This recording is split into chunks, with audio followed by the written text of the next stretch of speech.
Okay, we're back with Dr. Taylor. I'll disagree with you on the theological point. I do think we need some type of principle outside of ourselves, or whatever that what's the Latin? Do you remember? Principium cognoscendi externum?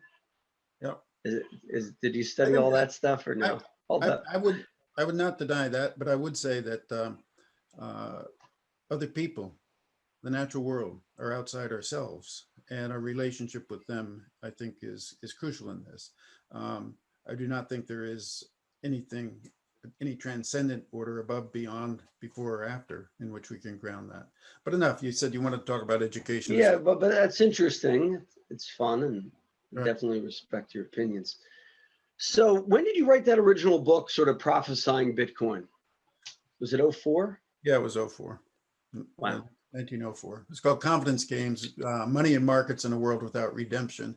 And the word, I mean, that's the subtitle there has a nuance, both religious, also economic. You can't redeem Bitcoin.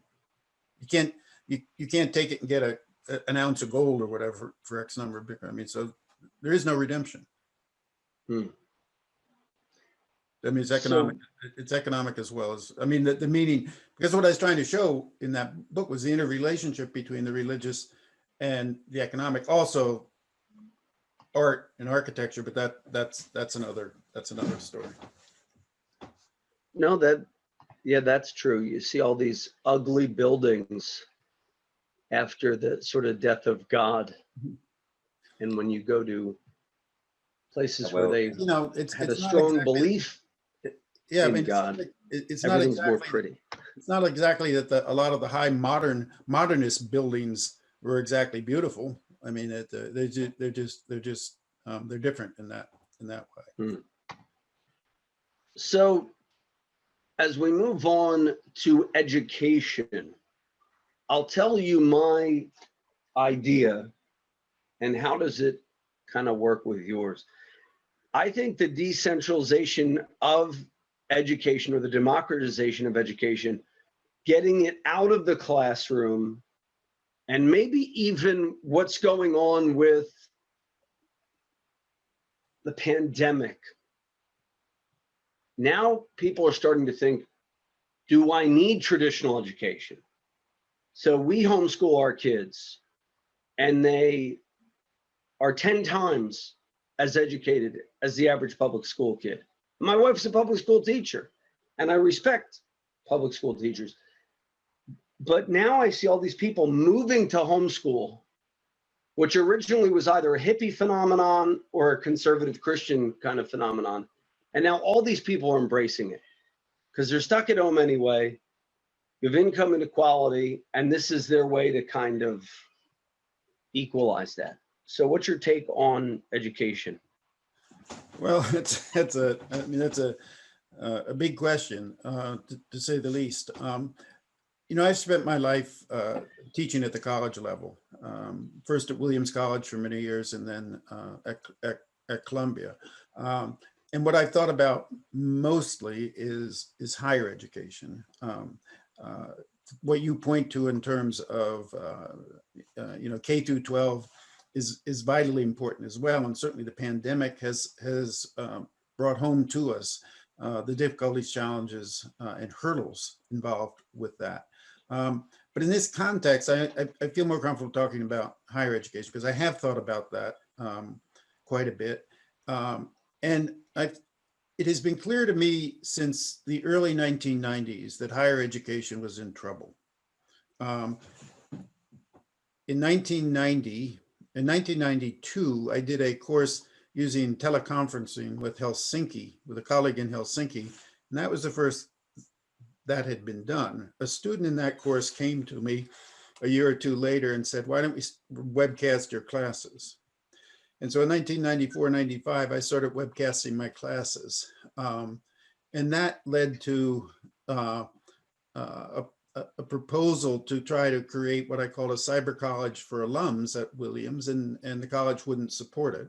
And this man I mentioned before, Herbert Allen, who's an investment banker in New York, very influential one, heard what I was doing, and we started this company, Global Education Network. And my goal was at that time was to try to provide high quality online education in the liberal arts, humanities, and sciences to all people of all ages, anywhere in the world for the lowest possible cost. And we gave it a very, very serious effort. At one point, we had 48 people working in the Carnegie Tower on 57th Street. We were producing high quality courses, and not one single college or university we went to would join us in that effort. What has happened in the interim, of course, is that as of a year ago, on a Sunday night in March at Columbia, the faculty was told that there would be no classes Monday and Tuesday, and on Wednesday, everybody would go online, and everybody's online now. And it's been pretty remarkable to see how that was done, not only in colleges and universities, but my 4-year-old granddaughter is doing her preschool online. But isn't that due? That now this is interesting. Now I thought of the religious link. Right. It was because the new religion is science, and the science said, disperse. Now you can. Right. Well, it's interesting. Yeah, no, but part of the point that you raise is, people, if I understood you correctly, people are not only questioning how education is delivered, but what the purpose of the education that they get is in all this. And again, I think there are enormous pressures. I think financially, what is going on in higher education is unsustainable, right? I know you're interested in student debt. The student debt problem is a huge, huge issue. And it's not being adequately addressed. I graduated from college in 1968. The last year of my college at Wesleyan up in Connecticut was $3,200. In 1968, the minimum wage was $1.40. That meant that a student, if they got a job 40 hours a week, could earn $672 in the summer. I had a job that I earned $1,200. $642 was 21% of the total cost of education at that time, right? 4 years of college then would cost you $12,000. When I started teaching at Williams, which is a similar college in 1973, my salary was $10,000. Today, the undiscounted tuition, room, and board at Columbia, where I teach, is $78,000, which for 4 years is $310,000. The federal minimum wage is $7.23. So if a student had a summer income, worked 40 hours a week for a summer, it'd be $3,480. That's 4.4% of the cost, right?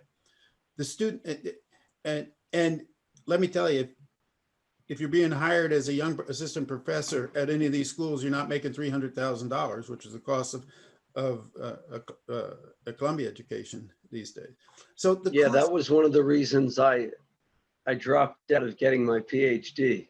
Yeah, I mean, and to come back to that, the most significant part of student debt is cost incurred at the graduate level, not so much the undergraduate level. So you can't continue you can't continue the price increase if you compound $310,000 at 3% a year, it adds up pretty quickly.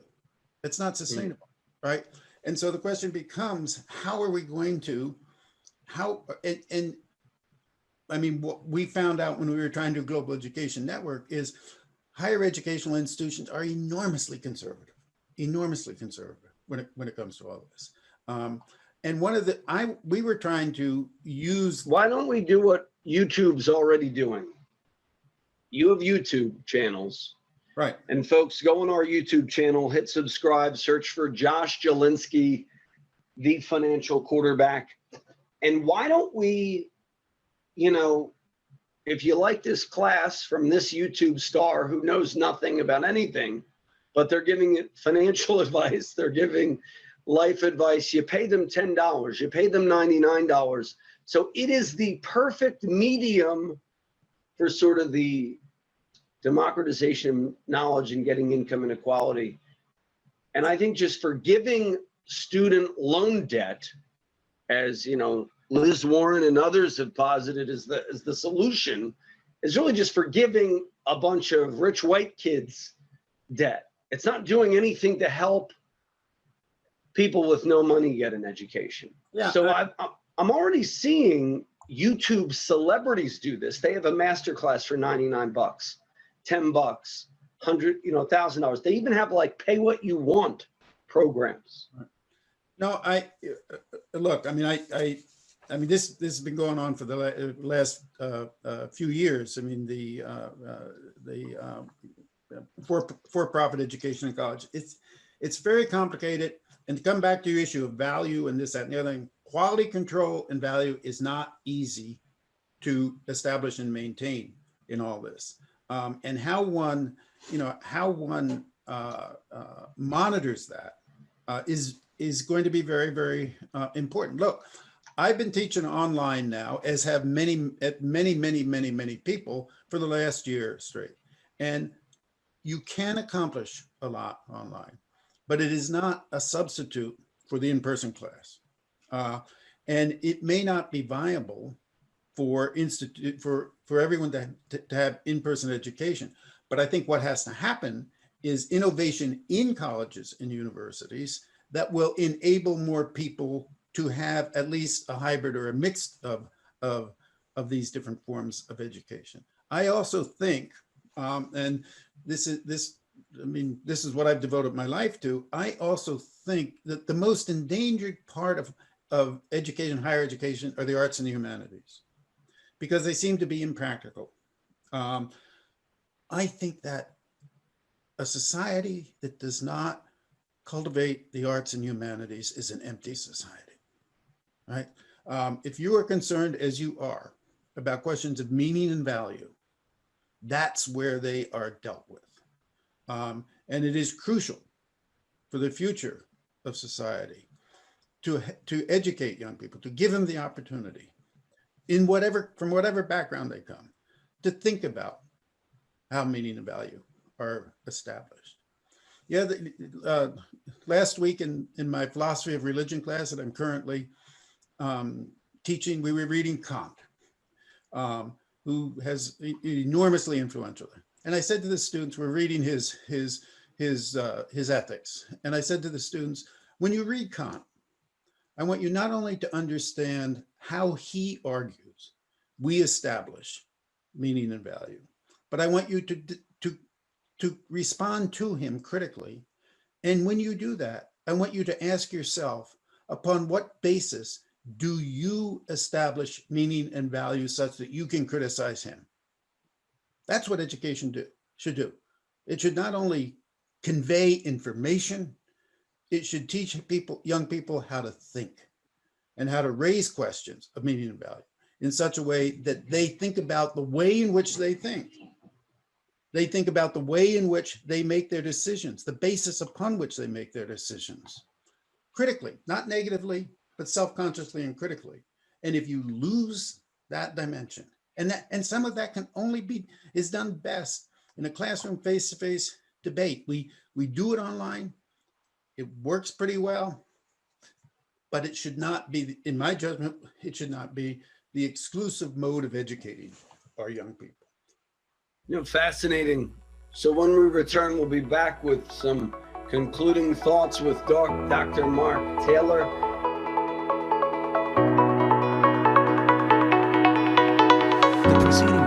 Sponsored by the Jalinski Advisory Group. Any awards, rankings, or recognition by unaffiliated third parties or publications, including 5-Star Wealth Manager, Advisory of the Year finalist by Senior Market Advisor, and Top of the $1 Million Roundtable, are in no way indicative of the advisor's future performance or any individual client's investment success. No award, ranking, or recognition should be construed as a current or past endorsement of Josh Jalinski or Wealth Quarterback LLC. Information regarding specific awards, rankings, or recognitions is available on the Wealth Quarterback website at at www.jalinski.org. All investment strategies have the potential for profit or loss. Investment strategies such as asset allocation, diversification, or rebalancing do not assure or guarantee better performance and cannot eliminate the risk of investment losses. There are no guarantees that a portfolio employing these or any other strategy will outperform a portfolio that does not engage in such strategies. This broadcast should not be construed by any client or prospective client as a solicitation to effect or attempt to effect transactions in securities